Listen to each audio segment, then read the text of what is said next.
Fala aí galera, sejam bem-vindos ao canal Portal Digi, aqui quem fala é o Felipe e hoje falaremos sobre transtorno de pânico e puxa a vinheta.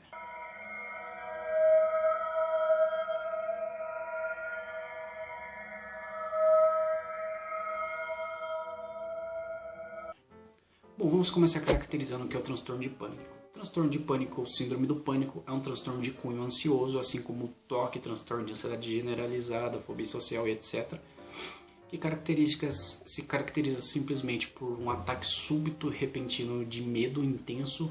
A pessoa tem sintomas como vertigem, calafrios, sensação de desrealização, ou seja, parece que as coisas ao entorno dela não são reais, parece que ela está num filme. Sensação de despersonalização, que é a sensação que a pessoa não é ela mesma, uma sensação de mudança de personalidade.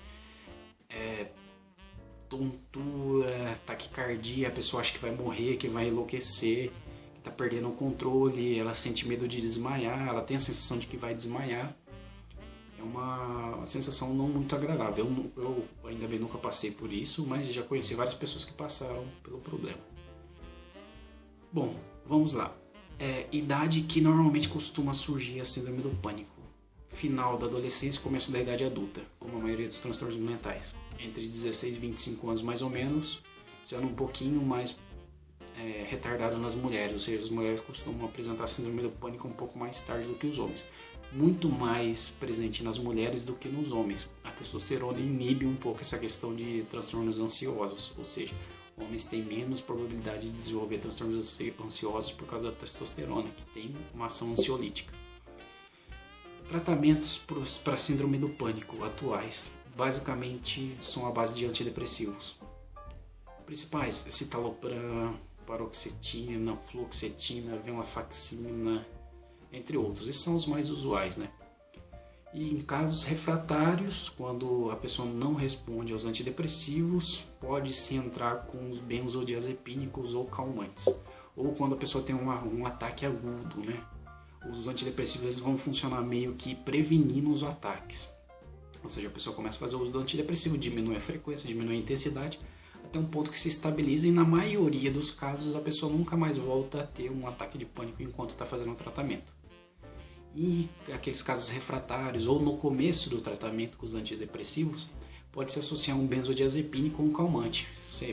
Temos aí Rivotril, que é o clonazepam, temos bromazepam, alprazolam, vários outros aí benzodiazepínicos. Mas normalmente evita-se utilizar, principalmente em indivíduos jovens, porque o calmante obviamente deixa você lesado e não te deixa em condições de produzir. Então não é uma coisa muito interessante, né? Vamos lá. Uma coisa muito interessante de se deixar claro é que quando você inicia o tratamento com antidepressivos para tratar o transtorno de pânico, ocorre uma piora substancial nos sintomas e na intensidade dos sintomas no primeiro mês mais ou menos de tratamento. Ou seja, a pessoa passa a ter mais ataques de pânico durante as 2-3 primeiras semanas. Vai depender muito do antidepressivo, tá? Os antidepressivos com meia-vida mais curta, eles tendem a ter esse agravamento mais breve. Ou seja, por exemplo, a venlafaxina vai durar menos tempo esses sintomas de agravamento do que a fluoxetina, por exemplo, que tem uma meia-vida de 15 a 18 dias. Entendeu? Então, isso vai variar um pouco de antidepressivo para antidepressivo. Mas voltando, ocorre uma piora significativa dos sintomas, ou seja, a pessoa que tem um transtorno ansioso no geral, ou seja, fobia social, transtorno de ansiedade generalizada, seja o próprio síndrome do pânico, quando ela começa a usar o antidepressivo, ela piora muito dos sintomas nas 2-3 primeiras semanas. Depois segue-se de uma melhora substancial, ou seja, vai levar no mínimo de 2 a 4 semanas para a pessoa melhorar. Nessas primeiras 2 ou 4 semanas a pessoa vai ter meio que um inferno aí astral que ela vai passar pela vida dela, porque existe todo um equilíbrio nos receptores serotoninérgicos, né? E alguns tipos de antidepressivos eles estimulam alguns receptores serotoninérgicos e inibem outros, então até ocorrer aquele chamado down regulation, né, que seria equilíbrio entre os neurotransmissores, levam algumas semanas. Perspectivas futuras para o tratamento. Existem algumas pesquisas na Universidade da Califórnia sobre implante de marca-passo cerebral para o controle de transtornos ansiosos. Então pode ser que futuramente a gente não use mais medicações para tratar a síndrome do pânico e apenas coloque um pequeno marca-passo que vai controlar a transmissão serotoninérgica e a pessoa não vai precisar mais tomar remédio.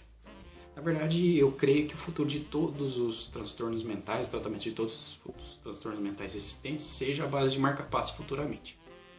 O principal exemplo de transtorno de tratamento de doenças neurológicas com marca-passo atualmente é o mal de Parkinson. Teve uma evolução absurda no tratamento do mal de Parkinson utilizando marca-passo. Você vê lá a pessoa totalmente tremendo, instala-se o marca-passo de uma forma não invasiva, ou seja, não é necessário cirurgia nem nada, só coloca, fixada com uma pasta ou algo do gênero, liga-se o marca-passo e a pessoa para de tremer. Tem cessa totalmente os sintomas da pessoa. É magnífico ver isso. Isso vai ser estendido futuramente para depressão, esquizofrenia, todos esses transtornos que são tratados à base medicamentosa. Bom, pessoal, por hoje é só. Esse é um vídeo mais de introdução aí da série de transtornos mentais. Se você gostou desse vídeo, clica aí no joinha. Pode deixar uns comentários aí, vai ser um prazer tentar responder as suas dúvidas. Compartilhe esse vídeo, se inscreve no canal, entra lá na página do Facebook, facebook.com/portaldija, se inscreve lá também, curte a página. Sugestões para futuros vídeos pode deixar aí nos comentários que eu vou fazer um vídeo sobre assim que possível. Lembrando sempre, consulte seu médico, nunca se automedique e até mais, pessoal.